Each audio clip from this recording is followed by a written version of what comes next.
Cameroon has a new inspiration. His name's Christian Lambo, and he's one of the country's first accredited jewelry designers.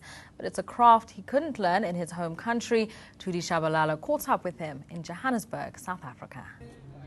Christian came to South Africa in 2008 to learn the art of making jewelry.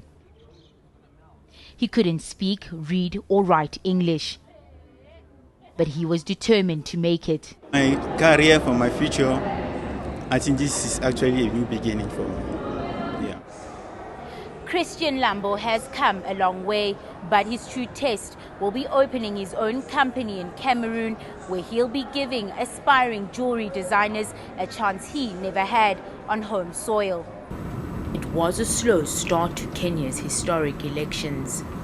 Vacant vendor stalls across the country. Violence around the port of Mombasa left at least 5 police officers dead. Many Kenyans braced the scorching sun to cast their vote. Some stood in queues as early as 2 a.m. All eyes are on the presidency. It's a 2-horse race between Uhuru Kenyatta and rival Raila Odinga.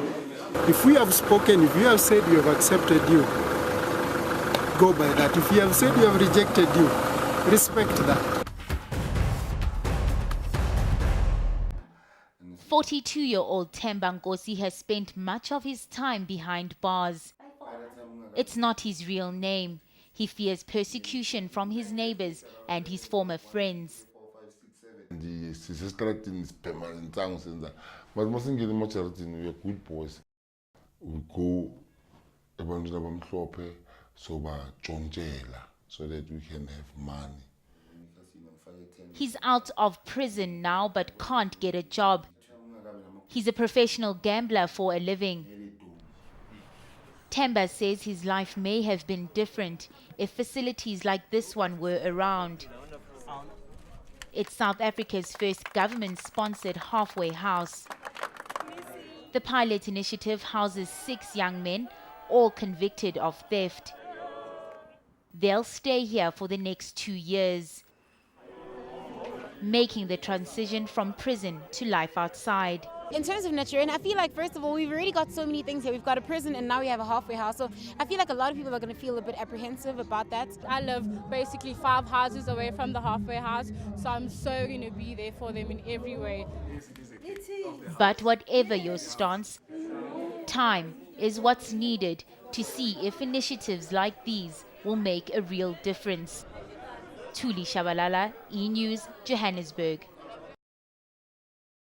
Gauteng police destroyed thousands of weapons at ArcelorMittal's steel processing plant in Vereeniging on Tuesday. We are here today as a happy family to destroy 31,000 knives, 364 firearms. Sharpened screwdrivers, double-barrel rifles and samurai swords were amongst the items melted down.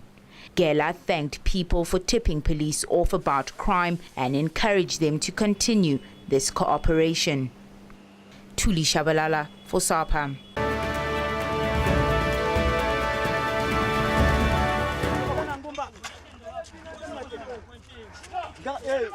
Tens of thousands of Congolese have fled their villages.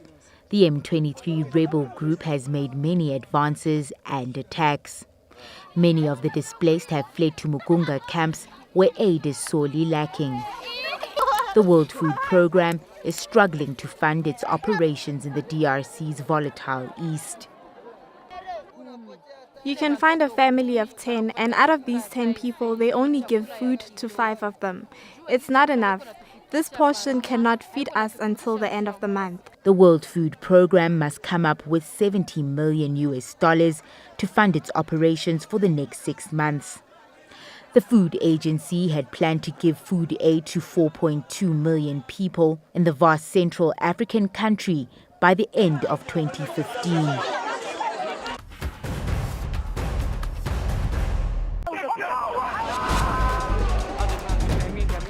The end of mass civil action and ostensibly the beginning of democracy and freedom.